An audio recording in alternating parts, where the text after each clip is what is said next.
Good morning बच्चों। तो last class के जो वीडियोस थे उसमें हम लोग क्वेश्चन 11 तक कंप्लीट कर चुके थे, है ना, नीट 2023 के क्वेश्चंस को।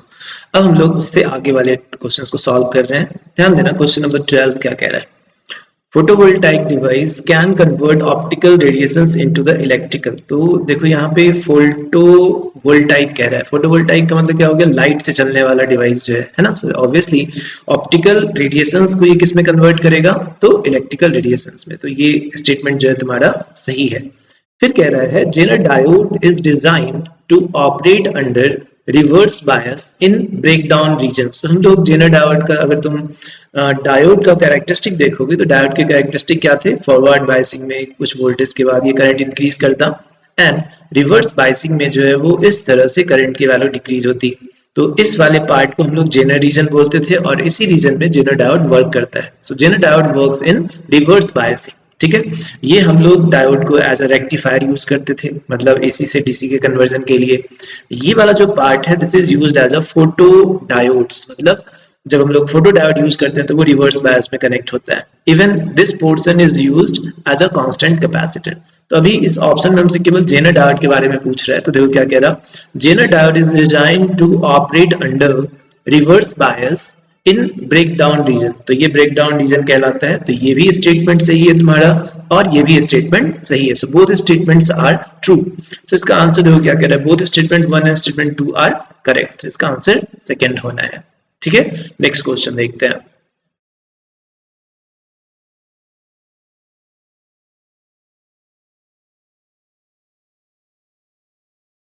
Question number 13.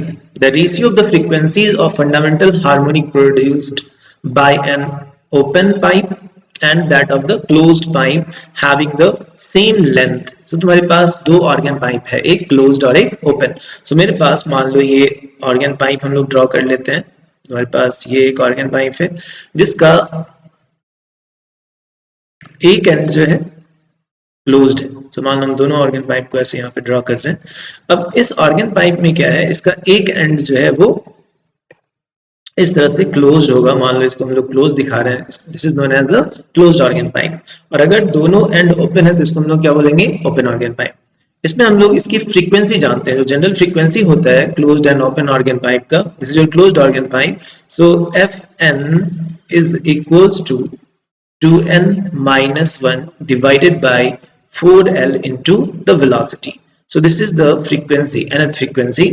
और इसके लिए जो frequency था open organ pipe का, that is fn equals to n divided by 2l multiplied by the velocity part. ठीक है, तो अब यहाँ पे देखो फंडामेंटल फ्रीक्वेंसी का हमें कंपेयर करने कह रहा है। तो इसकी फंडामेंटल फ्रीक्वेंसी यानी f1, n की वैल्यू हम 1 रखेंगे। तो किसके लिए? पहले ओपन ऑर्गन पाइप आया और बाद में क्लोज्ड ऑर्गन पाइप। तो हम लोग f1 by f2 में सबसे पहले f ओपन ऊपर रखोगे एंड देन f क्लोज्ड लिखेंगे नीचे। सो ओपन ऑर्गन पाइप का ये है, फंडामेंटल के लिए हम n1 रखेंगे, दोनों का लेंथ सेम है। सो this is 1 by 12 into v. So this value is 1 upon 2l multiplied by velocity. Then second one, f closed. Closed organ pipe के लिए जनरल फॉर्मूला है, फंडामेंटल फ्रीक्वेंसी के लिए n हमें यहाँ पे 1 रखना है। तो यहाँ 1 रखो, this will become 1 by 4l into v. So this is 1 upon 4, length same था, and velocity. चूंकि ये एयर में वेलोसिटी है साउंड का, सो दोनों वेलोसिटी भी सेम होगा। This v part and this L part cancels out. This is 4 upon 2, so this is 2. So 2 is to 1 is your answer. So its answer is 2 is to 1. Next question. Question 14 कह रहा है the work function of cesium,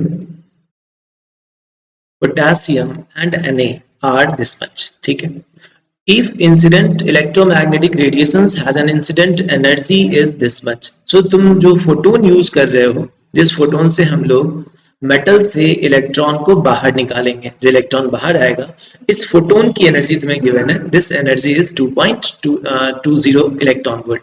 which of these photosensitive surface में emit photo electrons. तो हम लोग ये जानते हैं जब फोटोन की एनर्जी वर्क फंक्शन से ज्यादा होती है तभी क्या होता है? इलेक्ट्रॉन बाहर निकलेगा।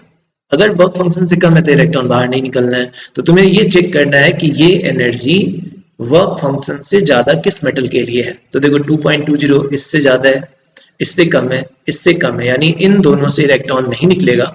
Electron will eject from the 2.14 electron volt. So 2.14 is the metal cesium. So its answer is cesium only. ठीक है. देखो कितने इजी क्वेश्चंस पूछे गए हैं तुम्हारे नीट के एग्जाम में. नेक्स्ट क्वेश्चन है 15 कह रहा है the net magnetic flux through any close surface is. तो कह रहा है नेट मैग्नेटिक फ्लक्स की वैल्यू किसी क्लोज सरफेस से कितना होगा. तो net magnetic flux through any close surface is equals to, जैसे मान लीजिए मेरे पास क्लोज सरफेस है, इस क्लोज सरफेस से नेट मैग्नेटिक फ्लक्स बोल रहा है. अगर इलेक्ट्रिक फ्लक्स होता, ध्यान देना, इलेक्ट्रिक फ्लक्स होता then flux is equals to q inside by epsilon naught. ठीक है. लेकिन यहाँ पे क्या कह रहा है, मैग्नेटिक फील्ड का फ्लक्स में निकालना है. तो टोटल मैग्नेटिज्म में हम लोग पढ़े हैं, total magnetic flux is equals to, अब इसकी वैल्यू कितनी होती है, 0. क्यों 0 कह रहे हैं, तो हम लोग फ्लक्स का फॉर्मूला क्या पढ़े थे इलेक्ट्रोस्टैट में, integration of E dot ds, this is the electric flux that equals to q inside by epsilon naught. ये हम लोगों का फॉर्मूला था. और ये बताता है कि जो सिंगल चार्ज है, मोनो चार्ज कैन एग्जिस्ट, यानी तुम्हारे पास आइसोलेटेड पॉजिटिव चार्ज हो सकता है, आइसोलेटेड नेगेटिव चार्ज हो सकता है. बट तुम्हारे पास अगर कोई मैग्नेट है, सपोज मेरे पास ये मैग्नेट है जिसका ये नॉर्थ पोल एंड ये साउथ पोल है ना. अब तुमसे पूछे कि क्या मोनोपोल एग्जिस्ट कर सकता है, तो इसका आंसर है नहीं, क्योंकि जब हम यहाँ से मेटल को इसको कट करेंगे तो कट करने के बाद भी ये नॉर्थ और this will converted into the south. तो नॉर्थ और साउथ जो है वो हमेशा पेयर में आएंगे. तो सपोज तुम यहाँ पे एक गॉसियन सरफेस बनाए, ऐसे मान लो ये गॉसियन सरफेस बनाए, और तुम यहाँ पे मैग्नेटिक फ्लक्स की वैल्यू निकालोगे, then flux is equals to, अब पोल स्ट्रेंथ तुम्हें लगेगा कि यहाँ पे प्लस m होना चाहिए केवल, है ना, यहाँ पे तो s तो बाहर दिख रहा है, बट जो हम यहाँ से कट करेंगे then this point will also behave as the south pole. तो फ्लक्स नेट जो इसके अंदर पोल स्ट्रेंथ की वैल्यू है वो कितनी हो जाएगी, n का पॉजिटिव वैल्यू, s का नेगेटिव पोल स्ट्रेंथ होता है, दोनों इक्वल एंड अपोजिट, ऐड करने के बाद 0 हो जाएगा. So this is flux is equals to 0 value. अब ये ध्यान देना, इसको हम लोग मैक्सवेल्स इक्वेशन कहते हैं, है ना. मैक्सवेल्स इक्वेशन में ये था, फिर amperes, modified ampere circuital law होते हैं ना, और फैराडेज लॉ थे. तो ये सिंपल स्टेटमेंट है तुम्हारा मैक्सवेल्स लॉ का. अगर तुम्हें वो याद है तो डायरेक्टली बिना इतने एक्सप्लेनेशन के तुम डायरेक्टली इसका आंसर बोल देते, दिस इज 0. ठीक है. क्वेश्चन नंबर 16 देखो. 16 क्वेश्चन कह रहा है let a wire be suspended from the ceiling and stretched by the weight W. so तुम्हारे पास एक वायर है जिसको हम लोग हैंग कर रहे हैं और W वेट के साथ.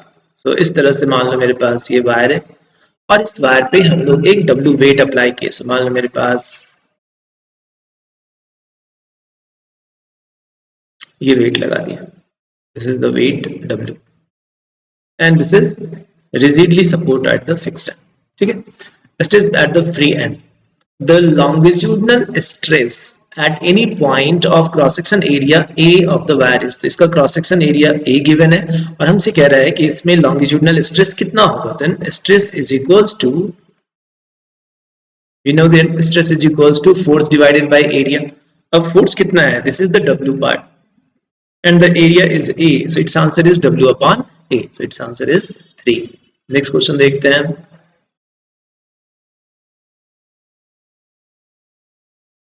देखो क्वेश्चन नंबर 17 कर रहा है the minimum wavelength of X rays produced by an electron accelerated through the potential difference of v volt. तो हम लोग ये जानते हैं अगर तुम किसी इलेक्ट्रॉन को एक्सेलरेट करवाते हो v वोल्ट से तो इसके पास जो काइनेटिक एनर्जी आती है that kinetic energy is equals to e times the v, q into v. हम लोग फोटोइलेक्ट्रिक इफेक्ट में भी पढ़े हैं जहां पे इसको स्टॉपिंग पोटेंशियल बोलते थे. सो इतनी काइनेटिक एनर्जी का इलेक्ट्रॉन जो है तुम आगे मूव करवाए अगर इसको एक्सीलरेट करवा रहे हो. अब एक्सरे प्रोड्यूस करने का मेथड क्या था, यहाँ पे हम लोग मेटल डालते हैं, है ना, और मेटल पे इस इलेक्ट्रॉन को फॉल करवाते हैं. फॉल करवाने के बाद इसी एनर्जी के कारण यहाँ से क्या डेवलप होते हैं तुम्हारे फोटोन्स, या जिसको हम लोग क्या बोल रहे हैं एक्सरे के फॉर्म में. अब यहाँ से जो फोटोन निकलेगा उसकी एनर्जी कितनी हो जाएगी, hc डिवाइडेड बाय लैम्डा होगा. अब ये एनर्जी आ कहां से रहा है, तो इस जो इलेक्ट्रॉन के पास एनर्जी है, so this you can write this is E times the V. So V and lambda are inversely proportional to each other. So its answer is 1 by lambda, या lambda is 1 upon V. ठीक है. Potential difference, the minimum wavelength of this bus. Question number 18.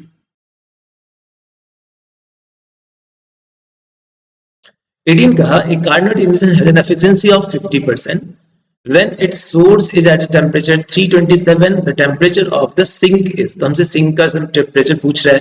तो देखो यहाँ पे सबसे पहला कि कार्नोट इंजन में एक सोर्स है, सोर्स का टेम्परेचर ज्यादा है. मान लो इसकी टेम्परेचर की वैल्यू कितनी गिवन है, सोर्स इज एट टेम्परेचर 273. इसको केल्विन में बदलो तो 273 ऐड करोगे, this is 3 + 2 5, so this comes out 500 kelvin. ये हम लोगों का टेम्परेचर है. उसके बाद एक और टेम्परेचर है जिसको हम लोग क्या बोलते हैं, सिंक टेम्परेचर, जिसकी वैल्यू हमें कैलकुलेट करने बोला. बीच में तुम्हारे पास ये सिस्टम, अब यहाँ पे यहाँ से ये हीट लेता है और ये रिलीज किया और ये तुम्हारा वर्क डन होता था. तो इसकी जो एफिशिएंसी होती थी, what was the efficiency, efficiency is equals to 1 - T2 divided by T1. ये एफिशिएंसी का फॉर्मूला है. और इनटू 100 करेंगे तो परसेंटेज एफिशिएंसी हो जाएगी. ये कितना गिवन है, 50% efficiency है. This comes out 50 by 100, so this is 0.5. This equals to 1 minus, what is the value of T2, we have to calculate, and the T1 is 500. यहाँ से देखो T2 divided by 500 is equals to, अब ये 1 minus 0.5 0.5 आ गया 1, इसको इधर ले जाओ. So the T2 value is equals to 250, है ना, 5 this much, so 250 तुम्हारा ये कैल्विन में आया. 250 Kelvin is your temperature, but your answer is in centigrade. So अब 250 को कन्वर्ट करोगे तो हम लोग कैल्विन में कैसे कन्वर्ट, कैल्विन से हम लोग डिग्री सेंटीग्रेड में कैसे कन्वर्ट करेंगे, तो 273 यहाँ पे माइनस करोगे, तो 273 and this is 250 kelvin. So this comes out 250 minus this 10 minus 3 7 और 4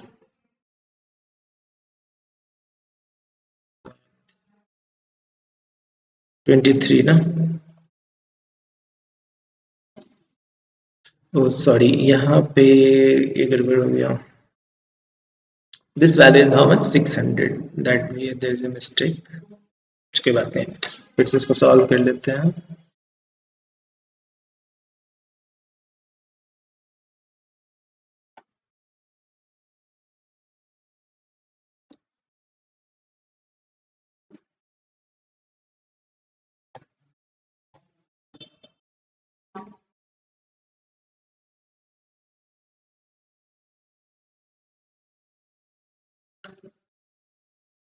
चलो, तो क्वेश्चन नंबर 18 क्या कह रहा है, engine has an efficiency of 50% and the source temperature is this much. So पहले हम लोग इस टेम्परेचर को केल्विन में बदलेंगे, 273 ऐड करोगे, so this comes out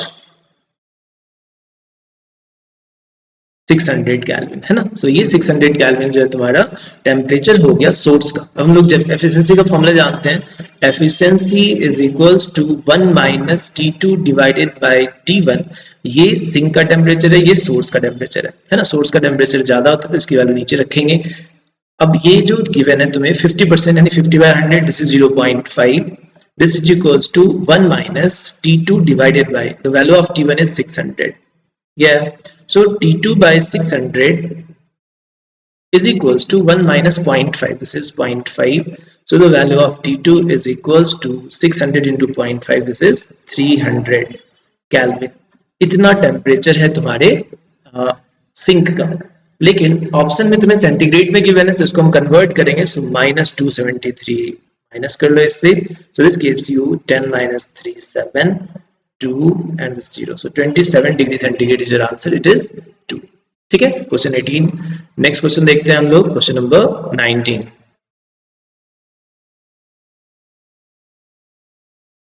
question 19 कह रहा है, in hydrogen spectrum the shortest wavelength of Balmer series is lambda.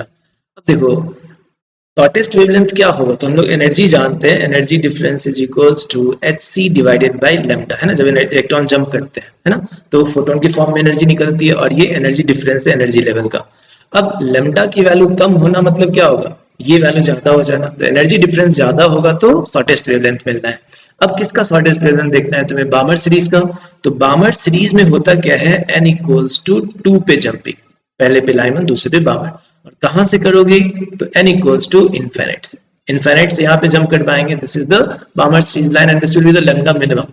So 1 upon lambda is equals to Rydberg constant times 1 upon n1 square. N1 is a smaller value, so this is 2 to the power to 4 minus 1 upon n2 is infinite. 1 by infinite goes to 0.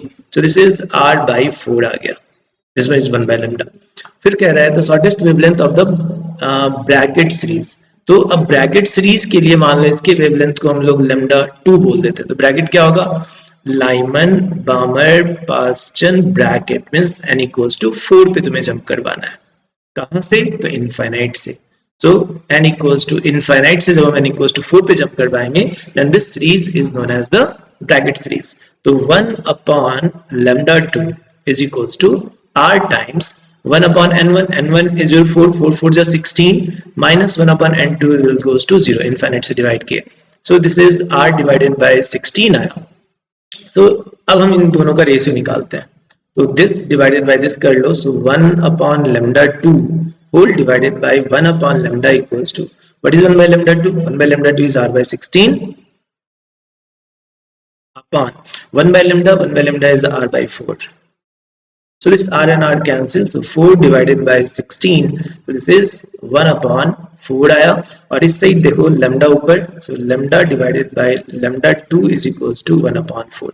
We have to calculate lambda 2. Lambda 2 is equals to 4 times the lambda. This is your answer. So 4 lambda is your answer. Third one. ठीक है. Next question number देखते हैं. Question number 20. अब 20 क्या कह रहा है, the temperature of the gas is minus 50 degree centigrade. ठीक है. To what temperature the gas should be heated so that the RMS speed is increases to 3 times. अब ध्यान देना, increases by कह रहा है, 3 times से बढ़ जाए. तो मान लो मेरे पास RMS speed का फॉर्मूला क्या होता है, V is equals to under root 3 RT by M. So under root T के डायरेक्टली प्रोपोर्शनल है, बाकी सारे फैक्टर क्या है यहाँ पे कांस्टेंट है, under root 3 RT by M. So 3 constant, R constant, T by molecular mass constant, तो ये इसके डायरेक्टली प्रोपोर्शनल है. ठीक है. So डायरेक्ट हम ये यूज कर रहे हैं. अब कह रहे हैं to what temperature the gas should be heated so that the RMS speed is increased by. तो मान लो शुरू का RMS स्पीड कितना है, V है, और उस समय का temperature, the temperature of the gas is इतना. टू व्हाट टेम्परेचर, अब देखो माइनस 50 डिग्री का मतलब इसको कन्वर्ट करते हैं हम लोग, 273 ऐड करो इसमें, 273 and minus 50. This comes out 3, 2 and 2. This is 223. So इतने डिग्री टेम्परेचर है तुम्हारा. So under root some constant times under root of 223 आ गया. ये है some constant ले लेते हैं कि बाकी फैक्टर को हम ये माने हैं, और यहाँ पे भी k कंसीडर कर लो. अब कह रहा है कि टू व्हाट टेम्परेचर, अब जो वेलोसिटी है वो v था, तो अब अगर आरएमएस स्पीड को कितने टाइम से बढ़ाना है, 3 टाइम्स से इंक्रीज करना है, इंक्रीज्ड बाय. इसका मतलब पहले वेलोसिटी v था, इसमें इंक्रीज कर रहे हो कितना, 3 times. So the new velocity will be 4v. अब हो सकता है तुम लोग जल्दीबाजी में 3v लिख दो, बट यहाँ पे कह रहा है तुम्हें इंक्रीज्ड बाय 3. सो तुम्हारे पास अगर x कोई वैल्यू है और उसमें 3 टाइम्स इंक्रीमेंट होगा, तो पहले x था और 3x और बढ़ गया, तो total 4x. So this is the new RMS velocity. So 4v is equals to some constant times under root the new temperature is let T2, that we have to calculate. So दोनों को divide कर लो, this upon v कर लेते हैं, this velocity. So यहाँ से this divided by k times under root of 2 to 3 आ गया. This k factor cancel, this v and v cancel. So दोनों साइड स्क्वायर कर लेते हैं, तो इधर आया 4 4 just 16 is equals to T2 divided by 2 2 3 आ गए. So T2 की जो वैल्यू है वो 223 मल्टीप्लाइड बाई कितना आया, 16. अब देखो चलो हम सॉल्व कर लेते हैं, अगर मल्टीप्लीकेशन करना है तो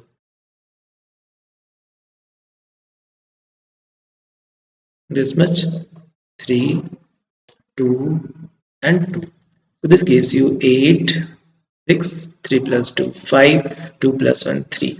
So this much 3568 kelvin is your answer. ये तुम्हारा टेम्परेचर है, बट हमें क्या कह रहा है, to what temperature the gas should be increased to this much. तो अब तुम्हारे पास आंसर किस में है, देखो केल्विन में भी है और सेल्सियस में भी है, तो केल्विन वाला आंसर मैच कर रहा है, नहीं मैच कर रहा है। तो अब हम एक बार चेक करेंगे कि ये टेम्परेचर क्या सेंटीग्रेड में कितना आ रहा है ना। अगर ये ऑप्शन में होता तो ये आंसर होते। तो तुम्हें फंसाने के लिए देखो क्या लिखा हुआ है ना, ये मैच नहीं किया। अब इसको तुम कन्वर्ट कर लो, सो 273 सब्ट्रैक्ट करेंगे तो ये सेंटीग्रेड में कन्वर्ट हो जाएगा 5, and here 16 minus 7 9, yeah, 4 minus 2 2, and this is the 2. So 3295 degrees centigrade is your answer. 3295 is this option. So this is your temperature at which the RMS speed will become 3 times. Next देखो, next कह रहा है a bullet is fired from the gun at a speed of 280 meter per second in a direction 30 degree above the horizontal. So तुम्हारे पास ये projectile का question है, यहाँ से एक बुलेट को फायर किया गया ऐसे, v स्पीड किया हुआ है, एंगल गिवन है 30 डिग्री, एंड अब ये ऐसे मूव करता हुआ ग्राउंड पे फॉल करेगा। कह रहा है the maximum height attained by the bullet is, तो that we have to calculate this height count करें। तो हाइट का डायरेक्ट फॉर्मूला है height is equals to u square sine square theta divided by 2g। ये हम लोगों का height है ना। अब इस हाइट में जस्ट तुम्हें वैल्यूज रखने हैं, तो u स्क्वायर, u की वैल्यू कितनी है 280, so 280 स्क्वायर मींस 280 into 280 हो गया, into sine square theta, sine 30 degree की वैल्यू साइन 30 इज 1/2, so 1/4 हो जाएगा, ये स्क्वायर है, divided by 2 times of g, and the value of g is given 9.8, so we will put here 9.8 2g। ये part आ गया। अब इसको सॉल्व करते हैं। सो ये डेसिमल हटाओगे तो ऊपर कितना आ गया 10, 2 से कट कर लो, तो 2 से ये कट करोगे, ठीक है। अब उसके बाद इसको हम लोग कट करते हैं, तो 98 2 से, चलो 4 से इसको कट कर लेते हैं, 70 है ना, तो ये 70 आया, एंड देन 98 7 से ये कट करेगा, 7 से 10 हो गया, 7 से इसको कट करोगे तो 7 8 9 14 आया। अब ये 14 से ये कट करोगे तो ऊपर कितना रह गया 10 है ना, सो ये 10 ये 10 और ये 10, this gives you 1000 metre, so its answer is 1000 metre, ठीक है। तो ये सिंपल फॉर्मूला बेस्ड क्वेश्चन था, थोड़ा सा कैलकुलेशन तुम्हें ध्यान रखना है कि कैसे कैलकुलेट करोगे। अब नेक्स्ट पार्ट क्या कह रहा है, देखो ये तुम्हारा YDSC से है। Young's Dulcet experiment, two statements are given। कह रहा है if screen is moved away from the plane of slit, angular separation of the fringe remains constant। तो सबसे पहला तो ये ध्यान दो, तुम्हारे पास जो YDSC का अरेंजमेंट है वो ये था, एंड यहाँ से वेव मूव करता, इस पॉइंट से परपेंडिकुलर ड्रॉ करते थे और इसे हम लोग पार्ट डिफरेंस बोलते थे, and this angle was theta. अगर यहाँ से ऐसे मिलाते ये एंगल थीटा तो ये एंगल भी थीटा आता। अब इस ट्रायंगल में ये डेरिवेशन किए होंगे, इसका डायरेक्ट फॉर्मूला थोड़ा सा बता दे रहा है तुम्हें। यहाँ से जब साइन थीटा निकालोगे then what will be the sine theta equals to this path difference divided by D आया, ठीक है। एंगल छोटा होगा तो साइन थीटा को हम लोग थीटा लिखेंगे, and theta is path difference upon D आया। अब इसमें पार्ट डिफरेंस की वैल्यू जब n लैम्डा होगी तो ये पॉइंट तुम्हारे मैक्सिमम वाले पॉइंट देते, ये तुम्हारा एंगुलर पोजीशन बताएगा है ना। लीनियर पोजीशन के लिए tan theta is y by d रखते थे, तो यहाँ एंगुलर पोजीशन है ये, और मैक्सिमा के लिए सपोज हम लोग निकाल लेते हैं तो n लैम्डा अपॉन d आता, सो this is n lambda by d is the angular positions of maxima on the screen. ये पोजीशन है जहां पे तुम्हें स्क्रीन पे मैक्सिमा मिलेगा। अब n की वैल्यू 1 रखो 2 रखो, तो fringe width is lambda by d है ना, 2 कंसेक्यूटिव कंसेक्यूटिव मैक्सिमा या कंसेक्यूटिव मिनिमा के बीच का जो डिस्टेंस होता है उसको हम लोग फ्रिंज विड्थ बोलते हैं, और एंगुलर फ्रिंज विड्थ उनके बीच के एंगल को, ठीक है। तो ये तुम्हारा एंगुलर पोजीशन है। अब यहाँ क्या कह रहा था कि if the screen is moved away, जब अवे मूव करवाओगे तो ये कैपिटल D होता है। अब इस कैपिटल D की वैल्यू बढ़ रहा है, अगर हम इसको आगे या पीछे ले जाते हैं तो कैपिटल D से क्या है ये independent, so there will be no change on the angular fringe position. Linear की वैल्यू देखेंगे बट एंगुलर फ्रिंज पोजीशन की वैल्यू क्या होगी नहीं बताई, यहाँ पे कैपिटल D टर्म नहीं है। तो कह रहा है the screen is moved away from the plane of slip, angular separation of the fringes remains constant. तो ये स्टेटमेंट क्या हो गया, सही है. तो स्टेटमेंट 1 इज ट्रू. अब स्टेटमेंट 2 देखते हैं. If a monochromatic source is replaced by another monochromatic source of longer wavelength. अब कह रहे हैं हम लोग सोर्स को बदल दिए लेकिन लैम्डा ज्यादा कर दिए. तो लैम्डा ज्यादा करोगे, यहीं से देख लो, लैम्डा ज्यादा करोगे तो क्या होगा, एंगुलर फ्रिंज विड्थ की भी वैल्यू इंक्रीज हो जाएगी. ये इंक्रीज मतलब ये भी डायरेक्टली प्रोपोर्शनल है. For longer wavelength, the angular separation of fringes decreases. Decrease तो नहीं हो रहा ना, ये क्या हो रहा है, डायरेक्टली प्रोपोर्शनल है, increases. तो ये स्टेटमेंट गलत है, ये स्टेटमेंट सही है. तो देखो कौन सा ऑप्शन है इसका. Statement 1 is true and but statement 2 is false. So its answer is fourth one. ठीक है.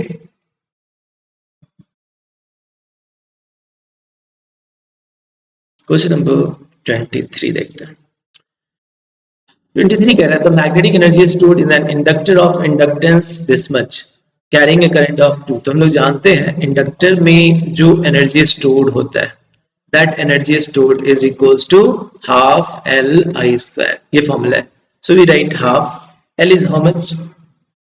माइक्रो हेनरी गिवन है, तो 4 into 10 to the power minus 6 micro को कन्वर्ट किए and carrying a current of 2 ampere. So I की जगह पे 2 आ गया, सो 2 whole square. So 2 and 2 cancels. This gives you 4 to the 8 into 10 to the power minus 6. इतना तुम्हारा एनर्जी स्टोर्ड है. हमसे पूछ क्या रहा था, magnetic energy stored in the inductor of this much. तो एनर्जी ही पूछ रहा है. सो this is your answer. But इसमें देखो 8 मिली जूल तो होगा नहीं, क्योंकि मिली में 10 को -3, -6 को क्या लिखोगे, micro. So this is 8 microjoule. So its answer is your first 8 microjoule. Question number 24.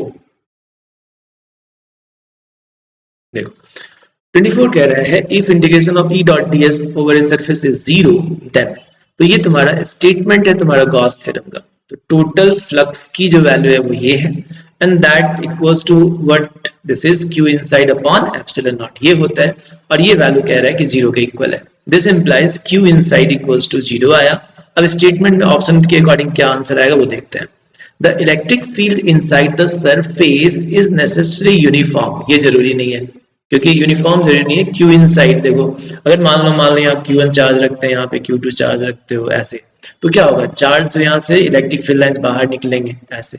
अब ये नॉन यूनिफॉर्म हो सकता है. अगर हम इस पोजीशन की जगह पे कहीं और रख दें तो कहीं फील्ड ज्यादा कहीं कम होगा. तो ये चीज इलेक्ट्रिक फील्ड यूनिफॉर्म है, ये जरूरी नहीं है.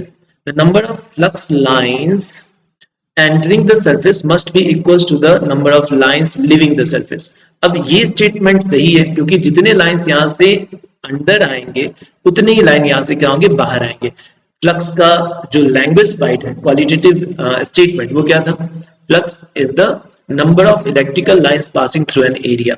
तो अगर किसी एरिया में एंटर करने वाला फ्लक्स और बाहर निकलने वाला नंबर ऑफ लाइंस अगर सेम होता है तो टोटल फ्लक्स की वैल्यू 0 आएगी. क्यों एंटर करने वाला, तो क्यों हो रहा है ऐसा, देखो एंटर करने वाले में इलेक्ट्रिक फील्ड का डायरेक्शन और यहाँ पे जो एरिया वेक्टर होगा उनके बीच का जो एंगल है, that angle is greater than 90. सो यहाँ पे फ्लक्स का जो वैल्यू है वो निगेटिव आना है. बट जब ये लीव कर रहा है, बाहर निकल रहा है, तो यहाँ का एरिया वेक्टर और इलेक्ट्रिक फील्ड दोनों जो है वो सेम डायरेक्शन में है, तो एंगल जो है एक्यूट बनेगा. So that flux will be positive. जब हम इन दोनों को ऐड करेंगे दैट गोज टू 0. सो अगर कहीं पे फ्लक्स की वैल्यू 0 आ रही है, इसका स्टेटमेंट में अगर इसको लिखोगे तो इसका मतलब है number of lines entering and number of lines coming out should be equal. So the number of flux lines entering the surface must be equals to the number of lines leaving it. ठीक है, तो इसका answer ये होगा. Language wise अगर इसको लिखते हो तो, है ना. The magnitude of the electric field on the surface is constant. गलत है. All the charges must necessary inside, must be inside. जरूरी नहीं है, बाहर भी चार्ज हो सकता है. So its appropriate answer is 2. ठीक है, तो ये लैंग्वेज भी तुम्हें समझ में आना चाहिए. तो ये लैंग्वेज बेस्ड क्वेश्चन था. क्वेश्चन नंबर 25 देखते हैं. 25 कह रहा है the potential energy of a long spring when stressed by 2 centimetre is U. अब देखो फिर यूनिट पे तुम्हें ध्यान देना है. हाईलाइट करते हुए तुम्हें क्वेश्चन जो है पेपर में दिया होता है, तो तुम्हें पूरा लिखना नहीं है, तुम्हें क्वेश्चन पढ़ना आना चाहिए.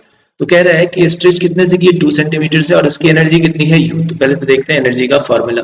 Energy is equals to half के into x square where x is the elongation. ये तुम्हारा एनर्जी बना है. अब बोला if the spring is stressed by 8 centimetre, तो पहले 2 से स्ट्रेट किया था, दोनों यूनिट सेम है, तो अगर हम बाद का एनर्जी को U2 कहते हैं और यहाँ पे लिखेंगे हाफ के x2 स्क्वायर और ये x1 स्क्वायर, ये एनर्जी स्टोर का फॉर्मूला होगा। अब हम यहाँ पे सेंटीमीटर को नहीं बदल रहे हैं क्योंकि जब हम डिवाइड करेंगे तो ये यूनिट कैंसिल हो जाएगा, तो डायरेक्टली हम ऐसे लिख रहे हैं हाफ के एंड हाफ के पार्ट कैंसिल हो गया, शुरू की एनर्जी U मान रहे हैं, बाद की एनर्जी कितना है, इतना U2। सो अब ये value x1 bye x2, x1 की वैल्यू कितनी है 2, x2 की वैल्यू कितनी है 8, एंड इस टर्म का क्या हो गया होल स्क्वायर, या so this gives you 1/4 whole square and 1/16, and in this side it is U2 है, so क्रॉस मल्टीप्लाई करोगे U2 is equals to 16 times the U, this is the amount of energy 16U। ठीक है, तो चलो फिर हम लोग next class में, मेरे पास टाइम इतना ही है, फिर नेक्स्ट क्लास में हम लोग आगे के क्वेश्चंस को कवर करेंगे। Thank you.